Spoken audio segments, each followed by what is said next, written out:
In a whimsical land called the United States of Presidents, all the former leaders of America gathered for a unique annual reunion. This gathering, held in a secret realm, was a playful event known as the Presidential Playground. Here, every president since George Washington was invited to reminisce, debate, and enjoy playful competitions. George Washington, as the first president, was traditionally the eldest and thus the unofficial host. He served as the referee for the debates that often broke out between the early Federalists and Democratic Republicans. "Let us not forget," he would often say, winking, "I had no party and still did quite well, thank you."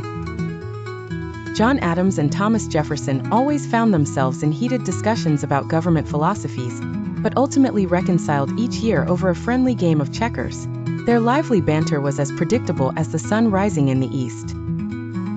James Madison would often challenge the others to marathon sessions of hide and seek, boasting about how he crafted the Constitution, and therefore knew all the best hiding spots.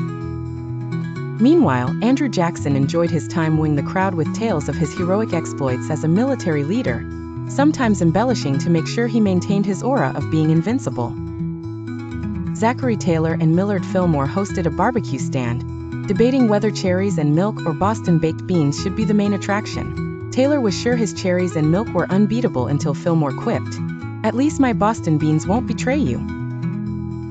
Abraham Lincoln and Ulysses S. Grant played a thrilling game of baseball with Lincoln's signature stovepipe hat as the umpire. "I may have lost a war or two games here," Grant mused, "but my batting average remains untarnished." The 20th century presidents brought modern flair. Franklin D. Roosevelt arrived with a baton for a relay race, inspiring both confidence and competition, while John F. Kennedy and Ronald Reagan coordinated the beach volleyball tournaments with their unmatched charm and enthusiasm. Richard Nixon was a mysterious figure at these gatherings, often seen huddled in whispered conversations with Bill Clinton. "I am not a crook," he'd say, to which Clinton would retort, "Well, I didn't inhale." Barack Obama and Donald Trump had contrasting styles, but enjoyed egg-tossing competitions, throwing political jabs as often as they lobbed eggs.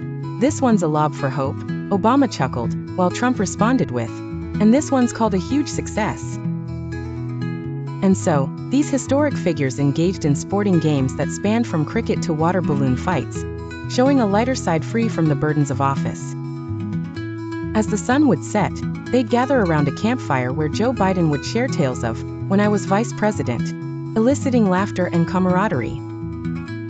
As laughter echoed across the playground, the presidents knew their legacy would forever be painted not only in politics, but also in the joy of playful interaction and camaraderie.